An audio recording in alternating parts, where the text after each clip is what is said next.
യുദ്ധം അവസാനിക്കുന്നതിൻ്റെ ലക്ഷണങ്ങൾ ഇപ്പോഴുമില്ല. യുദ്ധം അവസാനിപ്പിച്ചു എന്നൊക്കെ അമേരിക്ക ആവർത്തിക്കുന്നുണ്ട് എങ്കിലും ഇപ്പോഴും ആക്രമണങ്ങൾ തുടരുന്നു എന്ന് തന്നെയാണ് നമുക്ക് മനസ്സിലാക്കാൻ സാധിക്കുന്നത്. അതിൻ്റെ കൂടി സാഹചര്യത്തിലാണ് പ്രധാനമന്ത്രി രാജ്യത്തെ ജനങ്ങൾക്ക് ചില നിർദ്ദേശങ്ങളൊക്കെ നൽകിയിട്ടുള്ളത്.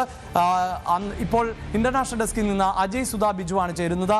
അജയ്, പ്രധാനമന്ത്രി രാജ്യത്തെ ജനങ്ങളോട് സ്വയം നിയന്ത്രിക്കണമെന്ന് പറയുമ്പോൾ തന്നെ ഈ യുദ്ധത്തിലെ അനിശ്ചിതത്വം വ്യക്തമാവുകയാണ്.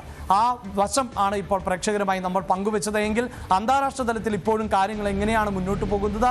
അമേരിക്കയും ഇറാനും തമ്മിലുള്ള സംഘർഷം കുറയുവാനുള്ള സാധ്യതയാണോ ഇപ്പോൾ കാണുന്നത്? ലോകരാജ്യങ്ങളുടെ പ്രതികരണങ്ങളും ഏത് നിലയിലാണ്? അഭിലാഷ്, ഇന്നലെ പ്രധാനമന്ത്രിയുടെ നിർദ്ദേശങ്ങൾ വന്നപ്പോൾ തന്നെ പ്രേക്ഷകർ വലിയ ഒരു ആശങ്കയോടെ അക്കാര്യത്തെ നോക്കിക്കണ്ടതാണ്. എന്നാലും ഒരു പ്രതീക്ഷയുണ്ടായിരുന്നത് തീർച്ചയായിട്ടും അമേരിക്ക ഇറാന് മുന്നിൽ സമർപ്പിച്ചിട്ടുള്ള പുതിയ സമാധാന നിർദ്ദേശങ്ങളിലായിരുന്നു. അതിൻ്റെ ഇറാന്റെ പ്രതികരണം ഉടൻ തന്നെ വരും എന്നുള്ള രീതിയിലുള്ള ഒരു അഭ്യൂഹങ്ങളൊക്കെ കഴിഞ്ഞ കുറച്ച് ദിവസങ്ങളായി തന്നെ ഉണ്ടായിരുന്നു. എന്തായാലും കഴിഞ്ഞ ദിവസമാണ് ഇറാൻ അമേരിക്കയുടെ നിർദ്ദേശങ്ങളിലുള്ള മറുപടി നൽകുകയുണ്ടായത്. എന്നാൽ ഈ ഒരു മറുപടി അമേരിക്ക പൂർണ്ണമായി തള്ളിക്കളയുകയാണ് ചെയ്തത്.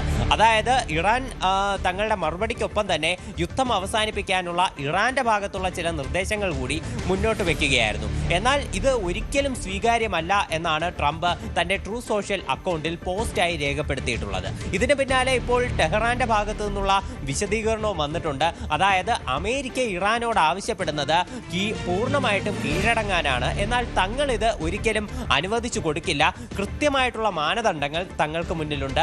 അതനുസരിച്ച് മാത്രമേ മുന്നോട്ട് പോകൂ എന്നാണ് ഇറാന്റെ നിലപാട്. അപ്പോൾ ഇരു രാഷ്ട്രങ്ങളിലെ നേതാക്കൾ പൂർണ്ണമായി മുഖം തിരിച്ചു നിൽക്കുന്ന ഒരു നടപടിയാണ് നിലവിൽ സ്വീകരിച്ചിട്ടുള്ളത് എന്ന് നമുക്ക് കാണാനാകും. അപ്പോൾ ഈ ഒരു സമയത്ത് ഹോർമുസ് കടലിടുക്കിലൂടെയുള്ള വ്യാപാരത്തിന്റെ വിഷയത്തിലാണെങ്കിലും മറ്റ് ഈ സമാധാനത്തിന്റെ കാര്യത്തിലാണെങ്കിലും ഒരു അനിശ്ചിതത്വം തീർച്ചയായിട്ടും തുടരുകയാണ്. അതുമാത്രമല്ല, അമേരിക്കയുടെ നിർദ്ദേശങ്ങളിലുള്ള ഇറാന്റെ മറുപടി US തള്ളിക്കളഞ്ഞതിന് പിന്നാലെ പശ്ചിമേഷ്യയിൽ ചില അനിഷ്ട സംഭവങ്ങൾ കൂടി റിപ്പോർട്ട് ചെയ്തിട്ടുണ്ട്.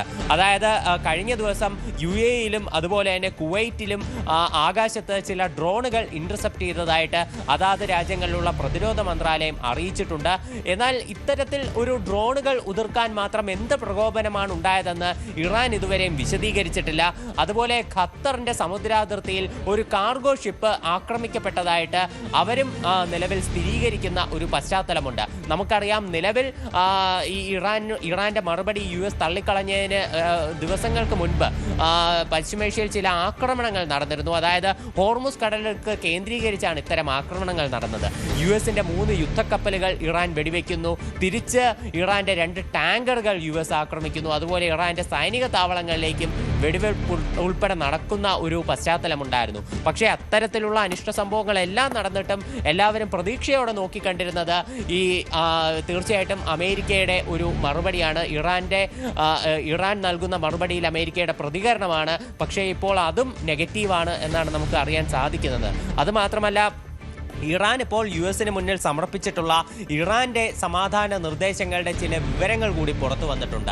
US-ന് ഒരിക്കലും സമ്മതിച്ചു കൊടുക്കാൻ സാധിക്കാത്ത, നമ്മൾ ഇന്ത്യ അടക്കമുള്ള ലോകരാജ്യങ്ങൾ ആശങ്കയോടെ കാണേണ്ട ചില വിഷയങ്ങൾ കൂടി ഈ നിർദ്ദേശങ്ങളിലുണ്ട്. അതായത് ഇറാൻ പറയുന്ന ഒന്നാമത്തെ നിർദ്ദേശം ഹോർമുസ് കടലിടുക്കിന്റെ ഒരു പരമാധികാരം തന്നെയാണ്. അതുമാത്രമല്ല, ഇറാന്റെ മരവിപ്പിച്ച സ്വത്തുവകകൾ വിട്ടു നൽകണം, പിന്നെ ലെബനിൽ ഉൾപ്പെടെയുള്ള ആക്രമണങ്ങൾ അവസാനിപ്പിക്കണം.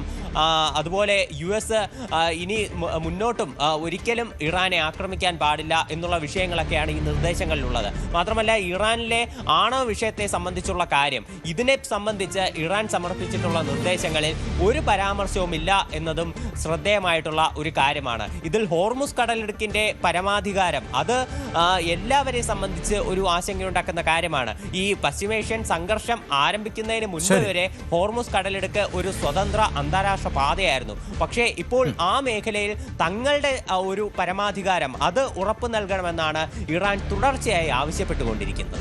തീർച്ചയായും അതാണ് ഈ സൂചിപ്പിക്കുന്ന പോലെ ഹോർമൂസിലെ തങ്ങളുടെ ആധിപത്യം അല്ലെങ്കിൽ തങ്ങളുടെ നിയന്ത്രണം, അതിനുവേണ്ടിയുള്ള നിലപാട് ആവർത്തിക്കുമ്പോൾ ഇന്ത്യ ഉൾപ്പെടെയുള്ള രാജ്യങ്ങൾ വലിയ പ്രതിസന്ധിയെ ആണ് മറികടക്കേണ്ടതായി വരുന്നത്. കാരണം ഇന്ത്യയിലേക്കടക്കം ഇന്ധനം എത്തുന്നതിൻ്റെ പ്രധാന മാർഗം എന്നത് ഹോർമൂസ് കടലിടുക്കാണ്. അതുകൊണ്ട് തന്നെയാണ് പ്രധാനമന്ത്രി രാജ്യത്തെ ജനങ്ങളോട് കൃത്യമായ നിയന്ത്രണങ്ങൾ പാലിക്കണം, സ്വയം നിയന്ത്രിക്കപ്പെടണം എന്ന് ആവശ്യപ്പെടുകയും ചെയ്തത്.